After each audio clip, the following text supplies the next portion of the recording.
Mukhang nahigitan na ni LeBron James sa pagiging prime noon dahil na nga dito sa kanyang magandang pinapakita at mukhang naging sunod-sunod ang kamalasan dito ng Dallas Mavericks dahil dito sa hindi magandang nangyari kay Uncle Drew. Pero bago natin pag-usapan ay pasubscribe naman ang aking YouTube channel bilang nga ditong suporta.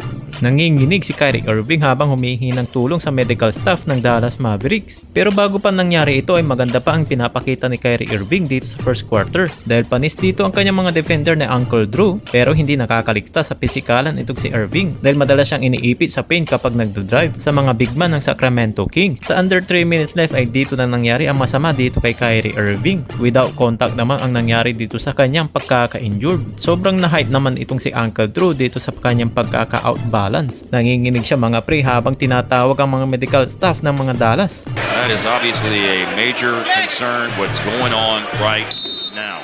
Major concern. Kyrie Irving is up to his feet. Matagal habang nakatayo dito si Kyrie Irving habang inaalalayan naman dito ni Anthony Davis. Ang nakakabilib naman dito kay Kyrie Irving ay hindi siya kaagad pumayag dito papunta sa locker room dahil pinili niya mag-2-take free throws kahit na may iniinda niya itong sakit. Nakakapanglumo talaga ang nangyari dito kay Kyrie Irving. Pinalapakan naman dito si Uncle Drew. Nagsigawan ng MVP ang crowd at napatayo naman dito sa kanya lahat. That gives you chills. It does.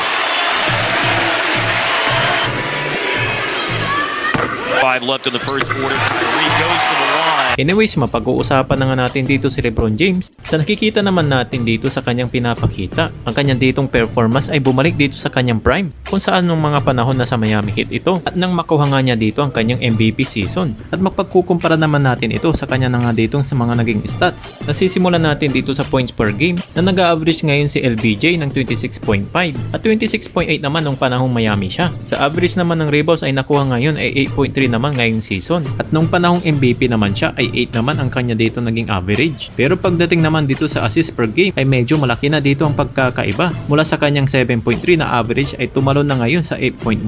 Sa field goals naman ay konti na lang dito ang pagkakaiba. Na kanyang ditong nagawa ng Miami siya ay 57% at tumaas na nga rin siya dito sa kanyang 3-pointers at free throw percentage na nakapag-average na siya ng 43% at 76% naman sa free throws. At si LeBron James ay umangat na nga dito sa MVP list at mukhang umahabol pa ata ngayong MVP season. At sa nilabas na nga ditong update ay nasa top 5 na nga itong si LeBron James at sinusundan na nga niya dito si Giannis Antetokounmpo mula nga sa ika-4 at pumapangalo naman dito si Jason Tatum at sinusundan naman niya na nga dito sa pangalawa si Shai Gilgeous-Alexander. Pero ang pinakamalupit talaga itong si Nikola Jokic ay mukhang makukuha ulit niya dito ang MVP season dahil bigla na lang siya ulit nangunguna dito. Ito na nga sa season na 2024 at 2025. So ito na, inilabas na ang bagong update dito sa MVP ranking na kung saan ay nakita na nga natin dito si LeBron James sa top 5 ng mga MVP list. At ngayon ay makukuha na nga niya dito ang kanyang 50,000 points. Another history record na naman ito kay LeBron.